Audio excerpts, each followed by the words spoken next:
এ যাত্রা এবার কর্মক্ষেত্রের দিকে, বাস্তবতা জীবনের। কিন্তু অধিকাংশের স্মৃতিপটে জাপটে আছে প্রিয়জনের সঙ্গে কয়েকটি দিন কাটিয়ে আসার মুহূর্ত, যেন শহুরে জীবনের দীর্ঘ এক ক্লান্ত সময় শেষে প্রাণফুরসত সঞ্চার করে ফেরা।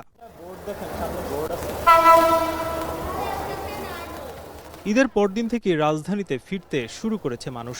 শনিবার তা অনেকটা বেড়েছে। ট্রেনে চেপে কেউ এসেছেন একা, কেউ বা পরিবার সহ। কিন্তু নববর্ষের সরকারি ছুটি এখনও বাকি থাকায় অনেকেরই এ মুহূর্তে ফেরার তাড়া নেই। তবে বাচ্চাদের স্কুল কিংবা কর্তার অফিস অনেককে ফিরিয়ে এনেছে রাজধানীতে। অফিস আগামী পরশুদিন থেকে খোলা, আবার কর্মসূচি চলে যেতে হবে, সে আগের মতো কর্মজীবন ফিরে যেতে হবে আর কি। পরিবার সবাইকে নিয়ে সবাই মিলে আনন্দভাবে ঈদ করেছে আর কি। এখন আবার গিয়ে আসলাম। সবার সাথে একসাথে ঈদ করাটা অন্যরকম আনন্দ, অনেক ভালো লেগেছে, অনেক বেশ লেগেছে।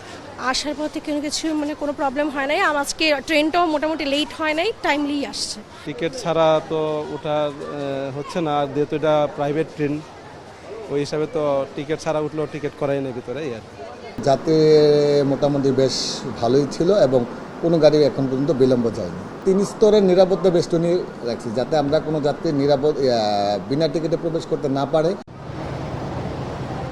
এদিকে এখনও ঢাকা ছাড়ছে মানুষ।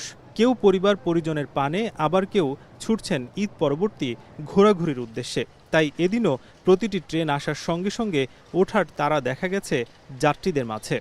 মেয়েকে নিয়ে নানির বাড়িতে ঘুরতে যাচ্ছি। আমাদের ফুল ফ্যামিলি সহ, আমাদের কাজিন সহ আমার বড় বোনের বাসায় যাচ্ছি।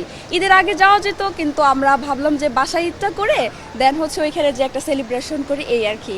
অনলাইনে টিকিট বুকিংটা অনেক কষ্টসাধ্য বিষয় ছিল আমার জন্য, তো এই কারণে আর কি এখন যাইতেছি আর কি।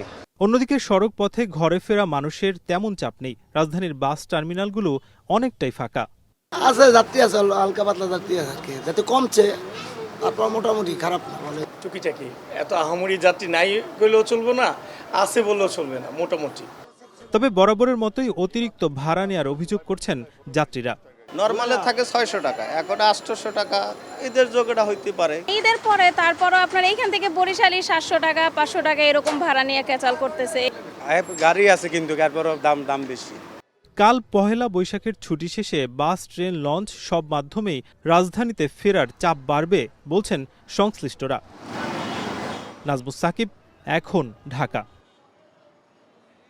শিয়া বাটার, অ্যালোভেরা ও ভিটামিন ই সমৃদ্ধ লিলি বিউটি সোপ।